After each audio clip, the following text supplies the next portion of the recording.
बिस्मिल्लाहिर्रहमानिर्रहीम। अस्सलाम वालेकुम नाज़रीन, आप यूट्यूब चैनल देख रहे हैं। मैं इमरान खान हूँ। ये बहुत बड़ी खबरें हैं बरतानिया से और अमेरिका से। मैंने आपको आज से लगभग एक महीना पहले बताया था कि कुछ हांडी पक रही है बरतानिया में भी और अमेरिका में भी, और जनवरी के मिड तक बहुत बड़ी बड़ी खबरें आएंगी और ये नए साल का तोहफा होगा पाकिस्तान की मौजूदा जो रजीम है उनके लिए। और जो हांडी पक रही है उसका मैंने आपको कहा था कि ढक्कन खुलेगा और फिर सब कुछ आप देखेंगे कि हो क्या रहा है। अब वो चीज़ें जो हैं वो फाइनलाइज हो चुकी हैं। दो डेवलपमेंट्स होने जा रही हैं, एक बरतानिया में और एक अमेरिका में, और ये दोनों बड़ी खौफनाक हैं। इनमें क्या होगा ये मैं आपको बताता हूँ, लेकिन पहले आपको ये बताऊँ कि इमरान खान साहब ने मुज़ाकरात को आखिरी चांस देने का कहा है। यानी इमरान खान साहब ज़्यादा संजीदा नहीं है इन मुज़ाकरात को लेकर। यानी उनकी संजीदगी ये है कि हमारे मुतालबात मानो तो मुज़ाकरात आगे चलते हैं, अगर मुतालबात नहीं मानते, जो बहुत जायज़ है बकौल इमरान खान साहब के, और बज़ाहिर ऐसा लगता भी है। यानी वो मांग क्या रहे कि जनाब अब जुडिशियल इंक्वायरी करवा दें। अब जज इमरान खान साहब घर से तो नहीं लाए हुए, 3-4 सीनियर जज पकड़े या 5 सीनियर जज पकड़े, उनका एक कमीशन बना दे और उन जजेस से कहेंगे जनाब आप फैसला करें कि 26 नवंबर को क्या हुआ, किसने किया। आप फैसला करें कि 9 मई को क्या हुआ और किसने किया। और दूसरा, इमरान खान साहब कह रहे हैं कि जिन बेगुनाह लोगों को जेलों में रखा हुआ है और जेलों में उनको जो है वो टॉर्चर किया जा रहा है, उन्हें परेशान किया जा रहा है, उनको रिहाई दी जाए सियासी बुनियादों पर जिनको जेलों में रखा हुआ है। तो ये दो चीज़ें इमरान खान साहब की डिमांड्स हैं और ये बड़ी जायज़ डिमांड्स हैं। इमरान खान साहब ने कहा ठीक है, लिख के भी दो इनको मुतालबात, कोई फर्क नहीं पड़ता। लेकिन पाकिस्तान तहरीक इंसाफ ने बड़ा क्लियरली ये अनाउंस कर दिया है कि यानी एक तो जो है वो शेख वकास अकरम साहब का स्टेटमेंट है और दूसरा सलमान अकरम राजा साहब का, जो सेक्रेटरी जनरल है पाकिस्तान तहरीक इंसाफ के, उनका स्टेटमेंट है और ये मुज़ाकराती कमेटी के रुकन भी है।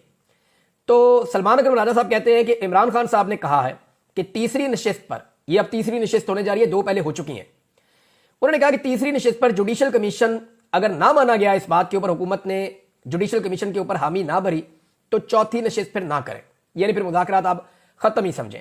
इसके ऊपर जो शेख वकास अकरम साहब का, जो सेक्रेटरी इन्फॉर्मेशन है पाकिस्तान तहरीक इंसाफ के, उनका भी स्टेटमेंट आया। उन्होंने कहा कि मुज़ाकरात की तीसरी नशिस्त में जुडिशियल कमीशन हर सूरत बनाना पड़ेगा, वरना हम ये समझेंगे कि मुज़ाकरात में हुकूमत की संजीदगी एक कदम और आगे की तरफ नहीं है। यानी वो भी ये कह रहे हैं कि फिर तीसरी नशिस्त में अगर ये नहीं होता तो मुज़ाकरात कटाई में। इमरान खान साहब को नजर आ गया है कि मुज़ाकरात के बहाने सिर्फ गवर्नमेंट टाइम टेकिंग टैक्टिसेस इस्तेमाल कर रही है और ये सीरियस नहीं है, इनके ऊपर दबाव बढ़ाना पड़ेगा। इमरान खान साहब के ऊपर जो दबाव डाला गया, और मैंने आपको पिछले वीलॉग में बताया कि ये बाकायदा पाकिस्तान के सिस्टम के अंदर जो बड़े तगड़े लोग हैं उन्होंने इस बात का फैसला किया और इस बात की असेसमेंट की कि डोनाल्ड ट्रंप जोर से मारेगा या इमरान खान। तो उनकी असेसमेंट ये है कि डोनाल्ड ट्रंप जितना भी मारे उसका नुकसान एक लेवल तक होगा और वो पाकिस्तान को होगा। लेकिन अगर इमरान खान को छोड़ दिया बगैर किसी डील के, तो इमरान खान 70 साल की इजारादारी उजाड़ के रख देगा एस्टेब्लिशमेंट की। तो एस्टेब्लिशमेंट को इमरान खान से एनआरओ चाहिए या डील चाहिए या गारंटी चाहिए कि वो इमरान खान साहब मिलिट्री एस्टेब्लिशमेंट के खिलाफ बात नहीं करेंगे, एस्टेब्लिशमेंट का जो एक सिस्टम चलता है उसको चलने देंगे और एक उस पुर्जे के तौर पर काम करेंगे जो मशीन के अंदर लगा हुआ होता है। लेकिन इमरान खान साहब तो पूरी मशीन ठीक करना चाहते हैं। तो यहां पर जब तक इमरान खान साहब गारंटी नहीं दे देते, जब तक इमरान खान साहब डील नहीं कर देते या इमरान खान साहब कुछ जमानतें नहीं देते कि ये चीजें मैं नहीं करूंगा, तब तक पाकिस्तान में एस्टेब्लिशमेंट या हुकूमत उनको छोड़ने के मूड में नहीं है। वो ये सोच रहे हैं कि डोनाल्ड ट्रंप का हम झटका सह लेंगे, लेकिन इमरान खान का झटका हम फिलहाल ऐसा लगता है कि निजाम नहीं सह पाएगा। लिहाजा इमरान खान साहब जो हैं उनके हवाले से राणा सनाउल्लाह साहब के अगर आप बयान देख लें, राणा सनाउल्लाह साहब जो हैं वो उन लोगों में से हैं जो बहुत इंपॉर्टेंट रोल प्ले कर रहे हैं इस वक्त और वजीर आजम के भी बहुत करीब है, एस्टेब्लिशमेंट के भी बहुत करीब है।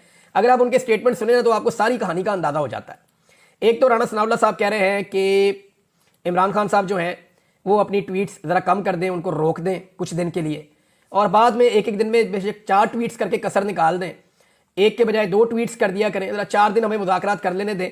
इमरान खान साहब कुछ दिनों के लिए ऐसा लगता है कि अब हुकूमत मिन्नतों पर आ गई है कि इमरान खान साहब सख्त मौक़िफ़ ना दें। लेकिन इमरान खान साहब का एक प्रॉब्लम है ना, मैंने आपको बताया, आप आदमी के दिमाग में जाएं आपको पता चल जाता है वो आदमी क्या है। इमरान खान कभी भी किसी को अपने ऊपर बुज़दिली की तोहमत नहीं लगाने देगा, ये इमरान खान का प्रॉब्लम है। वो बहादुरों की तरह जिया है, वो हमेशा यही करेगा कि मैं बहादुर हूं, मेरे पर बुज़दिली का ताना मुझे नहीं चाहिए। जब भी इमरान खान को बुज़दिली का ताना देंगे, इमरान खान सीधा आकर के खड़ा हो जाएगा और खड़ा होकर दोबारा एक ट्वीट कर देगा, एक स्टेटमेंट दे देगा और ऐसा स्टेटमेंट दे देगा कि पूरा सारा का सारा काम दोबारा चौपट हो जाएगा। तो इमरान खान से आप प्यार से काम ले सकते हैं, आपको अपने मुंह बंद करने पड़ेंगे, अपने टाउट्स के मुंह बंद करवाने पड़ेंगे, आपको अपने उन सियासतदानों के मुंह बंद करने पड़ेंगे जो छोटे छोटे अपने सियासी फायदे के लिए इमरान खान साहब के ऊपर बुज़दिली का ताना देते हैं। तो इन सबको चुप करवा के ही आप इमरान खान साहब की जो अताब है उससे आप बच सकते हैं, वरना फिर राणा साहब की रिक्वेस्ट जो है उसके ऊपर अमल दरामद नहीं होगा। दूसरा, राणा सनाउल्लाह साहब ने नदीम मलिक साहब के प्रोग्राम में कहा, अगर हम दूसरी तरफ पीटीआई के मुतालबात मान लें तो इसका मतलब है कि जहां इस वक्त वो हैं वहां हम चले जाएं, और जहां हम हैं वहां वो आ जाएं। इसका मतलब पता है आपको क्या है? राणा सनाउल्लाह साहब ये तस्लीम कर रहे हैं कि अगर 9 मई और 26 नवंबर पर जुडिशियल कमीशन बन जाए तो फिर नून लीग वाले जेल में चले जाएंगे और पाकिस्तान तहरीक इंसाफ की हुकूमत आ जाएगी, क्योंकि पाकिस्तान तहरीक इंसाफ के पास सारा मैंडेट है, तो हुकूमत तो फिर उन्हीं की आनी है, या पाकिस्तान इलेक्शन की तरफ जाएगा। लिहाजा राणा सनाउल्लाह साहब कह रहे हैं कि मुतालबात तो हम इमरान खान साहब के सारे नहीं मान सकते।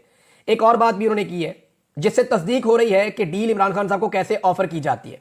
दूसरे अल्फाज में राणा सनाउल्लाह साहब ने पाकिस्तान तहरीक इंसाफ को डील ऑफर की है, वो वाली जो बैकडोर चैनल से तो पहले आई थी लेकिन अब हुकूमती चैनल से भी आई है।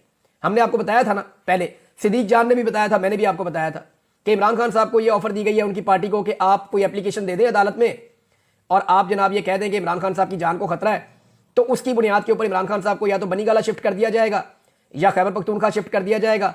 फिर उनके केसेस चलते रहेंगे, इमरान खान साहब कुछ गारंटियां दे दें और कुछ अरसे के बाद चीजें नॉर्मलाइज होना शुरू हो जाएंगी। ये हुकूमत और निजाम ऐसे ही चलता रहेगा।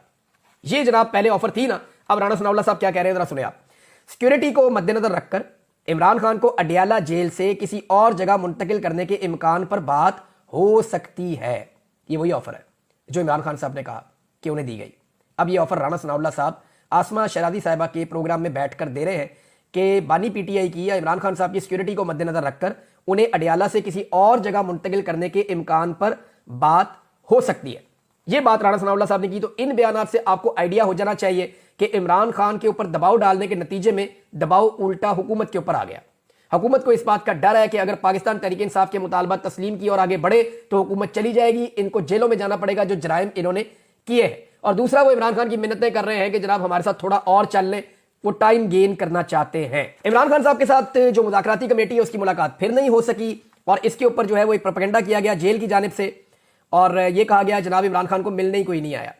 हालांकि पाकिस्तान तहरीक इंसाफ ने इसके ऊपर जो स्टेटमेंट जारी किया है वो मैं आपको पढ़ के सुना देता हूं। तहरीक इंसाफ का यह दावा है कि आज अडियाला जेल में, ये कल की बात है, अडियाला जेल में इमरान खान से मुलाकात का दिन था और मामूल के मुताबिक खान साहब की मुशावरत से पार्टी हमेशा एक लिस्ट देती है जो जेल हुकाम अप्रूव करते हैं, फिर वो लोग बुलाए जाते हैं मुलाकात के लिए। खान साहब क्योंकि मुज़ाकराती कमेटी से मिलना चाहते थे, इसलिए खान साहब के हुक्म के मुताबिक पार्टी में जो लोग लिस्ट देने के जिम्मेदार हैं उन्होंने मुज़ाकराती कमेटी के मेंबरान के नाम दिए थे, यानी और किसी का नाम ही नहीं दिया था मिलने के लिए, जिसका नाम होगा वही मिलने जाएगा ना। तो इमरान खान साहब की ख्वाहिश के ऊपर सिर्फ मुज़ाकराती कमेटी के 7 लोगों के नाम दिए गए कि ये इमरान खान साहब को मिलेंगे। अच्छा जी, जो नाम दिए गए मगर जेल हुकाम ने उसकी अप्रूवल नहीं दी, जिसके बायस ना तो मुज़ाकराती कमेटी को मिलने दिया गया और ना ही कोई और लिस्ट इंटरटेन हो सकी। कुछ लोग मालूमात ना होने की वजह से मुख्तलिफ खदशात का इजहार कर रहे हैं जो बिल्कुल गलत है। यानी ये रिपोर्ट किया गया कि इमरान खान को शायद मिलने ही कोई नहीं गया, कोई मिलना नहीं चाहता। वो इमरान खान को पूरा पाकिस्तान मिलना चाहता है। खाना खराब, कहां से खबर आपने चला दी है? इमरान खान को कोई नहीं मिलना चाहता, वो हर बंदा उससे मिलना चाहता है। अभी आप सिर्फ ये कह देना कि इमरान खान को मिलने के लिए इतने लाख रुपए की रकम जो है वो देनी पड़ेगी, तो आपके पास अरबों रुपया जमा हो जाएगा 2 दिन के अंदर। मैं आपको लिख कर देता हूं, आप इमरान खान से मिलने की कीमत 10 लाख रुपए मुकर्रर कर दें। 1 करोड़ रुपया पहले मुकर्रर करें ना आप कि जिन्होंने पहले मिलना है वो 1 करोड़ रुपया दें, तो आपके पास अरबों रुपए जमा हो जाएंगे। बेशुमार लोग आ जाएंगे जो कहेंगे जी 1 करोड़ रुपया ले, हमारी इमरान खान से मुलाकात करें। थोड़े दिनों के बाद जब वो खत्म हो जाए तो आप 50 लाख कर दें, फिर 10 लाख कर दें। आप अरबों रुपया इकट्ठा कर सकते हैं सिर्फ इमरान खान साहब से मुलाकातें करवा के। लोग अपनी पैसा देने के लिए तैयार है इमरान खान साहब से मिलने के लिए, तो यहां कोई मिलने नहीं आएगा। ये खबर वैसे कुछ समझ आने वाली नहीं थी, लेकिन फिर भी पाकिस्तान तहरीक इंसाफ ने बताया कि जनाब हमने तो मुज़ाकराती कमेटी के नाम दिए थे लेकिन नहीं मिलवाया गया। मामला यह है कि हुकूमत की जो मुज़ाकराती कमेटी है वो कहते हैं जी मुलाकात होनी चाहिए, वो गारंटी भी देते हैं मुलाकात में जनाब इमरान खान साहब की मुलाकात करवाई जाएगी उनकी मुज़ाकराती कमेटी से ताकि मामला आगे बढ़े। लेकिन जो मुज़ाकराती कमेटी, अयाज सादिक साहब वहां पे देख रहे हैं ना मामला, तो जो मुज़ाकराती कमेटी इमरान खान साहब की मुलाकात नहीं करवा सकती उनकी मुज़ाकराती कमेटी से, वो मुतालबात कैसे मंजूर करवाएगी? उनका तो मैंडेट ही कोई नहीं है। यानी इमरान खान के मुतालबात तो बहुत बड़े हैं ना कि जुडिशियल कमीशन बना दें, कैदियों को रिहाई दी जाए जो सियासी कैदी हैं जिनके साथ जुल्म हो रहा है। ये मुतालबात तो बहुत बड़े हैं और अभी बड़े मुतालबात मजीद भी आने हैं। तो मामला यह है कि जो कमेटी मुलाकात नहीं करवा सकती वो कमेटी मुज़ाकरात के नतीजे पे अमल दरामद कैसे करवाएगी? तो यहां से आपको समझ आ जानी चाहिए कि इनके पास मैंडेट कोई नहीं है। जिनके पास मैंडेट है वो मखमसे में फंसे हुए कि करना क्या है। अब फंस कहां गए हैं, जरा ये खबर आप ले लें, जो बड़ी खबर मैंने आपको शुरू में बताई। जनाब, आपको मैंने कहा था कि पहले बर्तानिया से और फिर अमेरिका से खबर आएगी, तो बर्तानिया वाली खबर सबसे पहले आ गई है 15 तारीख को। ये बुध का दिन होगा और 15 जनवरी को एक खबर है कि शाम 5 बजे से लेकर 6:30 बजे तक बर्तानिया में एक मीटिंग होने जा रही है पार्लियामेंट के अंदर, और उसके अंदर ब्रीफिंग होगी। किन मामलात के ऊपर, ये अब मामलात मैं आपके सामने रखने लगा हूं। ये फ्रेंड्स ऑफ डेमोक्रेटिक पाकिस्तान, ये एक तंजीम है और ये सिविल सोसाइटी की तंजीम है। ये पाकिस्तानियों ने वहां पे एक तंजीम बनाई हुई है, एक्चुअली एक बड़ी तंजीम है जिसका नाम है पाकिस्तान वर्ल्ड अलायंस, PWA। इसके अंदर कुछ और तंजीमें भी काम करती है। तो यूरोप में एक बड़ी मुतहर्रिक तंजीम है जो खासतौर पर यूके में, फ्रेंड्स ऑफ डेमोक्रेटिक पाकिस्तान।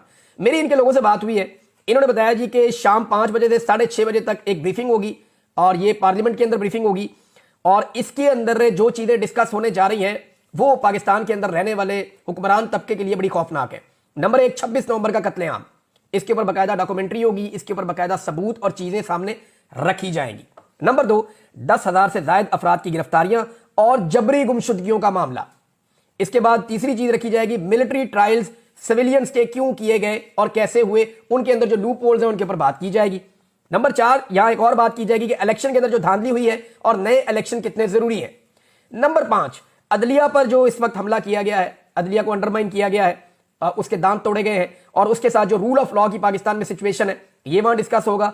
और एक चीज और है, ये accountability for Pakistan military leaders, Pakistan की जो फौजी क़यादत है उसकी accountability for human right violations, जो वहां पे इंसानी हकूक की खिलाफ वर्जियां हुई है इस मामले पे, इंक्लूडिंग मैग्निस्की सैंक्शंस। ये मैग्निस्की सैंक्शंस क्या है, बड़ा मुश्किल लफ्ज है। अच्छा, ये जी असासे मुंजमद कर दिए जाते हैं इंडिविजुअल्स के, यानी ये जो वो कह रहे हैं कि अकाउंटेबिलिटी होगी मिलिट्री लीडर्स की उसमें, और वो लोग जो इन्वॉल्व हैं इस सारे अमल के अंदर, इंसानी हकूक की खिलाफ वर्जियों के अंदर, उनके असासे मुंजमद किए जाएंगे इन सैंक्शंस के जरिए से, उनके ऊपर सफरी पाबंदियां आयद की जाएंगी, और इसके अलावा उनके वीज़ा जो हैं वो भी कैंसिल कर दिए जाएंगे और उन्हें दोबारा वीज़ाज नहीं मिलेंगे। ये है जनाब उनका पूरा agenda, friends of democratic Pakistan. इसके अलावा जनाब 22 तारीख को एक और प्रोग्राम होने जा रहा है, और ये प्रोग्राम है कांग्रेशनल मीटिंग है यूनाइटेड स्टेट्स ऑफ अमेरिका में, और इससे भी खौफनाक काम होने जा रहा है उसके अगले हफ्ते। और वो काम क्या है वो मैं आपको बाद में बताता हूं, ये क्योंकि प्रोग्राम बाद में आ रहा है इसकी तफसीलात मैं आपको बताऊंगा, लेकिन एक चीज आपको मैं बता देता हूं, वहां पे जो प्रोग्राम है वो फर्स्ट पाकिस्तान ग्लोबल, ये भी वहां की सिविल सोसाइटी है पाकिस्तानियों की, और इनका कोई पाकिस्तान तरीके इंसाफ से ताल्लुक नहीं है, वो पाकिस्तान के हालात से परेशान है, और उनका ये कहना है कि हम हर हाल में पाकिस्तान का तहफ़्फ़ुज़ करेंगे, और जो उनका भी एजेंडा है तकरीबन यही है जो एजेंडा मैंने आपको बरतानिया में होने वाले प्रोग्राम का बताया। लेकिन एक बड़ी खौफनाक चीज जो अमेरिका में होने जा रही है वो आप सुने। डोनाल्ड ट्रंप की हुकूमत आने के बाद एक बाइंडिंग रेजोल्यूशन आने जा रही है कांग्रेस से। ये जो बाइंडिंग रेजोल्यूशन होती है ना, ये जब पास हो जाती है तो इसकी मंजूरी के बाद जो अमेरिका का स्टेट डिपार्टमेंट है, आप ये समझे उनके लिए एक कानून बन जाता है कि इस करारदाद के ऊपर अमल दरामद उन्होंने करना ही करना है। अब ये करारदाद क्या है, ये बड़ी खौफनाक है। इस करारदाद के अंदर ये तमाम चीजें हैं जो इससे पहले मैंने आपको बताई जो बरतानिया में होने जा रही हैं, और जो सपोर्ट का आलम है वो ये है कि जो पहली रेजोल्यूशन आई थी अमेरिका से उसमें 368 लोगों ने सपोर्ट किया था। टोटल वोट जो है वो 435 है, तो 368 की सपोर्ट इनके पास है, और 250 से जैसे ही क्रॉस होगा या 225 से क्रॉस होगा तो फिर आप ये समझ लें कि ये एक कानून बन जाएगा बाइंडिंग रेजोल्यूशन पास होते ही, और स्टेट डिपार्टमेंट को इसके ऊपर अमल दरामद करना पड़ेगा। और जो मेरी इतला है उसके मुताबिक जो लोग बहुत बुरी तरह फंसने वाले हैं, मैं ज़रा बता देता हूँ वो कौन कौन है। इसमें साबिक आर्मी चीफ से शुरू हुए थे जनरल कमर जावेद बाजवा, नदीम अंजुम, वज़ीर आज़म पाकिस्तान, ये जो निगरान वज़ीर आज़म गया था ये भी, ये IG इस्लामाबाद, IG पंजाब, इस्लामाबाद का कमिश्नर और डिप्टी कमिश्नर, फिर इसके बाद इंटीरियर मिनिस्टर मोहसिन नकवी, इसके बाद वज़ीर आला Punjab, defence minister of Pakistan, information minister of Pakistan, और अगले मरहले में जो ROs हैं जिन्होंने धांधली की है उनका नाम भी आएगा। DPO अटक का नाम भी मैंने वहां पे देखा। तो अब जो मौजूदा आर्मी की आदत है उनका भी नाम बीच में शामिल किया गया है। 26 नवंबर को जो कुछ भी हुआ उसके अंदर वहां पे स्टोरीज भी कुछ ऐसी छपी हैं। अब उनका यह मानना है कि ये इंसानी हकूक की जो खिलाफ वर्जियां हुई हैं, जो सारा कुछ हुआ है, इसके लिए ये सारे लोग जिम्मेदार हैं। अब इनके ऊपर जो वहां पे वो पाबंदियां लगवाना चाहते हैं वो एग्जैक्टली वही है कि इनफरादी पाबंदियां। इन पाकिस्तानियों ने एक चीज की है और बड़ा जोर देकर दोनों ग्रुप्स ने मेरे साथ ये बात की है कि हम नहीं चाहते कि पाकिस्तान के ऊपर कोई पाबंदी लगे हमारे इन अमाल के नतीजे में। جو کچھ بھی ہم کرنے جا رہے ہیں پاکستان کے خلاف ہم کچھ نہیں کرنا چاہتے. ہم اس بات کے اوپر زور دے رہے ہیں برطانیہ میں بھی اور امریکہ میں بھی کہ پابندیاں صرف ان شخصیات پر لگائی جائیں جو پاکستان میں انسانی حقوق کی خلاف ورزیاں، الیکشن چوری کرنا، جبری گمشدگیاں، ظلم، تشدد اور قتل عام کے اندر جو لوگ شامل ہیں. یہ انہوں نے زور دے کر جو دونوں گروپس ہیں انہوں نے مجھے کہا ہے. اب اس کی مزید تفصیلات میں آپ کو بتاؤں گا، لیکن عامر مغل صاحب نے ایک ٹویٹ کیا، میں نے اس کو پڑھا، لیکن اس سے پہلے جو ہے بی بی سی کی ایک خبر ہے وہ میں آپ کو بتا دیتا ہوں کہ پاکستان میں اس وقت سچویشن کیا ہے اور ہماری جو ہے وہ توجہ کہاں پہ ہے. یہ جو اب خبر آئی ہے وہ یہ ہے کہ لکی مروت میں اٹامک انرجی کمیشن کے 16 ملازمین جو ہیں انہیں اغوا کیا گیا اور ان میں سے 8 کو الحمدللہ بازیاب کروا لیا گیا ہے. دیگر کی بازیابی کے لیے علاقے میں آپریشن جاری ہے. یہ خیبر پختونخوا کے جنوبی ضلع لکی مروت کے علاقے قبول خیل میں مسلح افراد کی جانب سے اغوا کیے جانے والے اٹامک انرجی کمیشن کے 16 ملازمین میں سے 8 کو بازیاب کروا لیا گیا، جبکہ دیگر افراد کی بازیابی کے لیے سیکورٹی فورسز کا علاقے میں آپریشن جاری ہے. وہاں پہ بڑی محنت کر کے 8 بندے تو نکال لیے، باقی لوگ بھی اللہ کرے وہ مغوی جو ہیں وہ بازیاب ہو جائیں. ابھی تک کی اطلاع جو ہے میں نے آپ کے ساتھ شیئر کی ہے. اس کے اوپر جو ہے وہ عامر مغل صاحب نے جو پاکستان تحریک انصاف اسلام آباد کے صدر ہیں انہوں نے ایک بڑا دکھی قسم کا ٹویٹ کیا ہے. وہ یہ کہتے ہیں کہ ہم علیمہ خان کا واٹس ایپ ہیک کرنے میں مصروف رہے، ادھر سے وہ ہمارے 16 اٹامک انرجی کے ملازمین کی ریکی میں مصروف رہے. نتیجہ یہ نکلا کہ ہم نے ایک پپٹ سے علیمہ خان کے خلاف پریس کانفرنس کروا دی اور دوسری طرف نتیجہ یہ نکلا کہ انہوں نے ہمارے 16 مغوی اہلکاروں سے رحم کی اپیل کی پریس کانفرنس کروا دی. ماشاءاللہ، سبحان اللہ، اللہ اکبر. یہ جی عامر مغل صاحب کا ٹویٹ ہے، میں نے آپ کو پڑھ کے سنایا. لوگ بیچارے دل دکھے ہیں، وہ ایسی چیزیں کہتے ہیں. ہماری دیکھیں ترجیحات کیا ہیں. افغانستان سے ایک خبر آئی ہے، یہ خبر میں آپ کو بتا دیتا ہوں کہ Taliban calls India a significant regional partner after officials meet. Dubai کے اندر جناب ملاقات ہوئی ہے اور یہ ملاقات ہوئی ہے سینئر آفیشلز جو ہیں جو کابل سے گئے دبئی میں، اور جو انڈیا کے ایک سینئر آفیشل ہیں یعنی انڈین فارن سیکرٹری وکرم مصری، ان کی ملاقات ہوئی ہے طالبان کے فارن منسٹر عامر خان متقی سے، اور یہ دبئی کے اندر ملاقات ہوئی ہے. اور افغانستان نے بھارت کے ساتھ قربتیں بہت بڑھا دی ہیں. دیکھیں اب آپ اندازہ کریں کہ یہ کتنا اچھا موقع تھا کہ پاکستان افغانستان کے ساتھ اپنے بہترین تعلقات رکھتا اور اپنا جو یہ والا بارڈر ہے اس کو پورے کو سیکیور کر لیتا. پاکستان کو ٹوٹل 4 ملکوں کے بارڈر لگتے ہیں، چائنا، انڈیا، افغانستان اور ایران. چائنا کے علاوہ باقی 3 کے ساتھ آپ کے تعلقات خراب ہیں. چائنا کے ساتھ بھی آپ کے معاملات جس نوعیت کے ہیں آپ کو آنے والے وقت میں پتہ چل جائے گا. اب افغانستان کا جو بارڈر ہے وہ 6 ملکوں کے ساتھ لگتا ہے. افغانستان کے تعلقات صرف پاکستان کے ساتھ کیوں خراب ہے؟ مسئلہ ہماری پالیسی میں ہے نا. پھر لیکن افغانستان کے ساتھ چائنا لگتا ہے، تاجکستان، ازبکستان، ترکمانستان، ایران، ان کے بارڈر بھی لگتے ہیں، وہاں تو کوئی پھڈا نہیں ہے. بلکہ اب انڈیا اور چائنا ٹریڈ کریں گے چابہار کی بندرگاہ سے، جس کو انڈیا سپورٹ کر رہا ہے ایران کو چابہار پہ بندرگاہ بنانے کے لیے. وہ سمندر کے راستے ٹریڈ کر رہے ہیں پاکستان کو اوائڈ کر کے.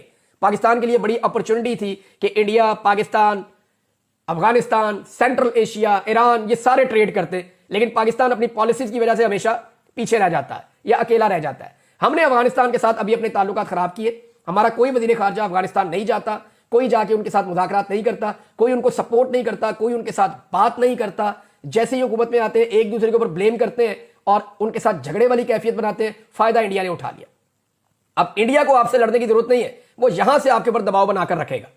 یہ ایک عجیب و غریب سچویشن ہمارے لیے پیدا ہو گئی ہے. اور میں آپ کو یہ بتاتا ہوں کہ کابل سے قندھار کا روڈ جو پہلے چند گھنٹوں کا ہوتا تھا اور اس پہ بڑی ڈیولپمنٹ کی گئی تھی امریکہ کی جانب سے، انڈیا نے بہت سارے روڈ انفراسٹرکچرز بنائے تھے افغانستان میں، کیونکہ اسے پتا تھا کہ فیوچر کے اندر جو ٹریڈ ہوگی کابل تک جو سامان آئے گا یا آگے جائے گا سینٹرل ایشیا میں، اس کو چابہار کی بندرگاہ کو استعمال کرنا ہے جو ایران والی ہے. اگر آپ میپ کے اوپر دیکھیں تو ابھی اس وقت میں آپ کو سچویشن بتا دیتا ہوں کہ طالبان نے اس روڈ کو اتنا زیادہ توڑ دیا تھا تاکہ یہ ٹریڈ نہ ہو سکے، انڈیا کو فائدہ نہ ہو. اتنا زیادہ توڑ دیا تھا کہ 4-5 گھنٹے کا رستہ جو ہے وہ 16-15 گھنٹے تک پہنچ گیا تھا. لیکن اب دوبارہ سے ان روڈز کو ٹھیک کیا جا رہا ہے. انڈیا انفراسٹرکچر پہ کام کر رہا ہے طالبان گورنمنٹ کے ساتھ مل کر، اور وہ وہاں سے ایران کی طرف ایک رستہ بنا رہے ہیں اور فیوچر میں وہ وہاں سے ٹریڈ کرنے کا ارادہ رکھتے ہیں تاکہ انڈیا ایران سے، افغانستان سے اور سینٹرل ایشیا کے ساتھ اپنے آپ کو جوڑ کے اپنی ٹریڈ کو بڑھا سکے. دوسری طرف چائنا جو ہے اس کے پاس بھی اوپر سے ایک رستہ ہے اور وہ اس رستے کو استعمال کر سکتا ہے. پاکستان بیچ میں کہاں گیا یہ پاکستان کی پالیسی جانے اور پاکستان جانے. میرے خیال میں ہم نے اپنی اس پالیسی سے کھویا ہے، ہم نے حاصل کچھ نہیں کیا. خبریں اور بھی ہیں لیکن وقت ختم ہو گیا. اب تک کے لیے اتنے. اپنا خیال رکھیے گا، اپنے اس چینل کا بھی. اللہ حافظ.